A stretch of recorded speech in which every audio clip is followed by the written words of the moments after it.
ഇന്ന് കപ്പ സ്റ്റൂ ആണ് ഉണ്ടാക്കി കാണിക്കുന്നത്. അതിനു വേണ്ടി ഞാൻ 1/2 കിലോ കപ്പ എടുത്തിട്ടുണ്ട്.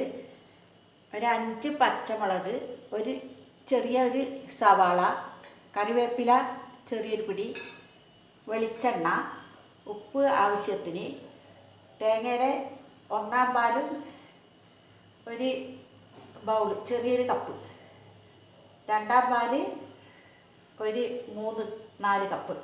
അത് ആവശ്യത്തിന് വേണ്ടുന്നത് അത്ര എടുക്കണം. ചെറിയൊരു കഷ്ണം ഇഞ്ചിയും ഒരു 1/2 ടീസ്പൂൺ കുരുമുളകും കൂടി വേണം. കപ്പ ഞാനൊരു പാത്രത്തിലേക്ക് ആക്കിയിട്ടുണ്ട്. അതിൽ നിറക്കെ വെള്ളം ഒഴിക്കണം. ഇത് നന്നായിട്ട് തിളക്കണം. തിളച്ചതിന് ശേഷം ഈ വെള്ളം ഊറ്റിക്കളയണം. അതിന് ശേഷം അത് 3/4 പാൽ ഒഴിച്ചിട്ട് ഉപ്പും എല്ലാം ചേർത്തിട്ട് സ്റ്റൂ ഉണ്ടാക്കേണ്ടത്. കപ്പയിലെ ആദ്യം ഒഴിച്ച വെള്ളം തിളപ്പിച്ചിട്ട് ഊറ്റിക്കളഞ്ഞു.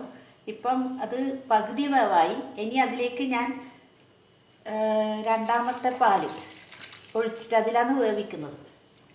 2ാം പാൽ അതിലേക്ക് സവാള സ്ലൈസായിട്ട് മുറിച്ചതും പച്ചമുളകും കറിവേപ്പിലയും ഇഞ്ചിയും കൂടി ചേർക്കുന്നുണ്ട്.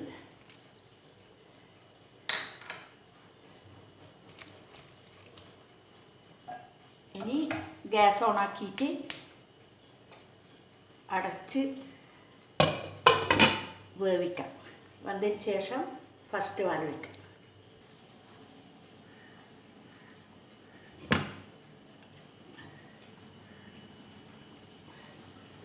ഇതിപ്പം നന്നായിട്ട് തിളക്കുന്നുണ്ട്. ഇതിലേക്ക് ഞാൻ ആവശ്യത്തിന് ഉപ്പും കൂടി ചേർക്കുന്നുണ്ട്.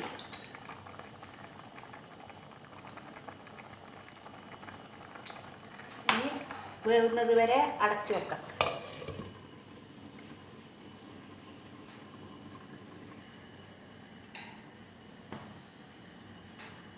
ഇത് കപ്പ ശരിക്ക് പാകമായി. ഞാൻ അതിൻ്റെ മൂടി എടുക്കുന്നത്.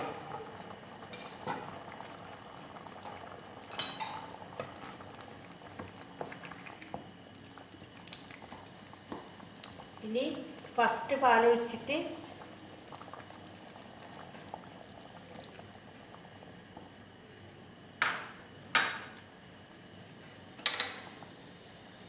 കുറച്ച് കുരുമുളക് പൊടിയും കറിവേപ്പിലയും കൂടി ചേർക്കണം.